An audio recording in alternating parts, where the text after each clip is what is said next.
Hey everyone!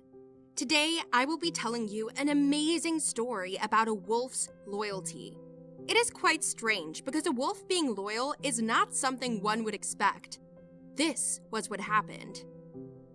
The family of Parker hurriedly prepared to leave the city for their vacation.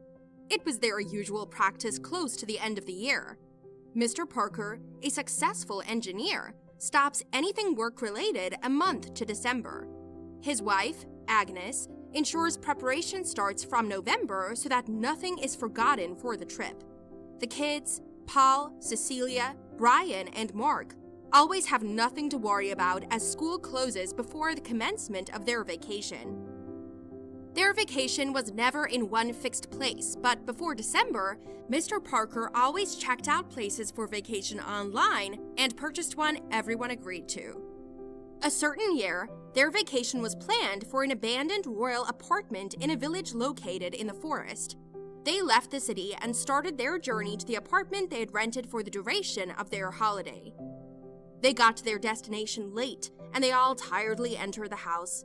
Upon getting to their destination, they were met by Alfred and Betty, the maids from the town hired to ensure the house was met in a good condition by the Parkers.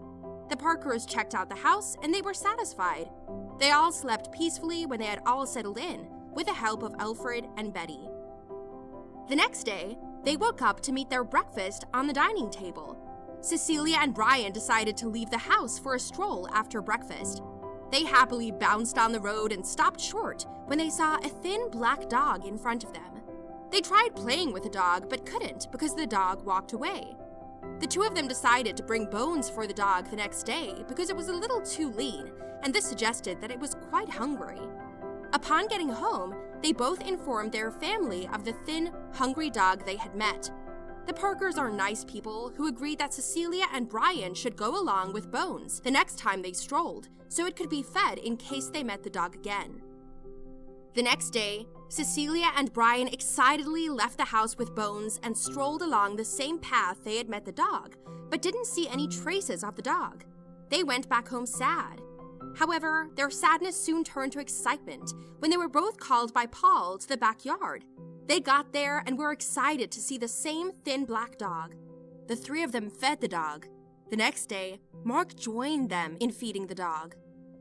Their pattern of feeding the dog continued until one day that the family heard the scream of Betty from the backyard.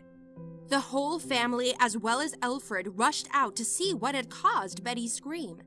The kids saw the black dog that was no longer thin and felt Betty had screamed because she was scared of dogs. But they were shocked when Betty told them what they thought was a dog was a wolf. They were told of how the wolf had always raided the village of chickens. The wolf stopped after it was shot, but that was a year ago. Cecilia and Brian told Betty how they came across the wolf and how they had fed it for weeks since they had arrived. Betty and Alfred advised Mr. and Mrs. Parker to get rid of the wolf, but the kids pleaded with them not to and stated that the wolf used to raid the village due to scarcity of food. They also told their parents how the wolf had become their friend, especially as the wolf plays with them after being fed. To the disappointment of Betty and Alfred, Mr. and Mrs. Parker were persuaded by their kids not to get rid of the wolf, since their children loved the wolf and since it had never hurt them since they got to the village. The children then continued to feed and play with the wolf. The Parkers were enjoying their vacation until they noticed a robbery on them whenever they went to sleep at night. Mr. Parker started getting concerned because where they stayed was far from the village. He then decided to ask Alfred and Betty for help on how to report to the local authorities. Alfred and Betty, upon being told what the Parkers were witnessing, told Mr. Parker they were going to help in reporting, but unknown to Mr. Parker, Alfred and Betty were those robbing them, and there was no way they were going to inform the local authorities. The robbery continued, and the robbery included taking items like the jewelry of the Parkers, their foodstuff, their money, as well as some of their clothes. They soon got worried, and Mr. Parker decided to locate the village himself so he could report to the local authorities. He informed his family of his decision, because it was worrisome that even though Betty and Alfred told them they had reported to the local authorities, no one had come to their house to question them or even try to protect them at such a desperate time. Alfred and Betty overheard Mr. Parker's conversation with his family and decided they needed to stop him from going to the village, as that could reveal who they were: thieves that had escaped from the village. They had gotten the job of being maids to the Parkers because the person that had employed them had no idea that they were thieves.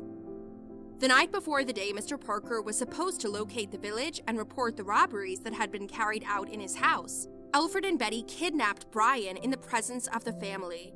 They kidnapped him to get ransom from the Parkers and told him not to report to local authorities because that was going to endanger Brian's life.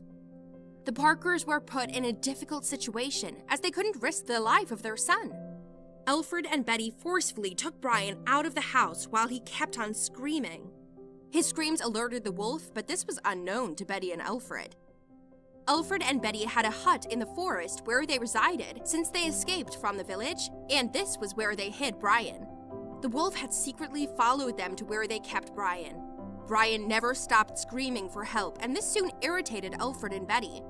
They both decided to inflict pain on him so he could stop screaming, and that was when the wolf attacked both of them.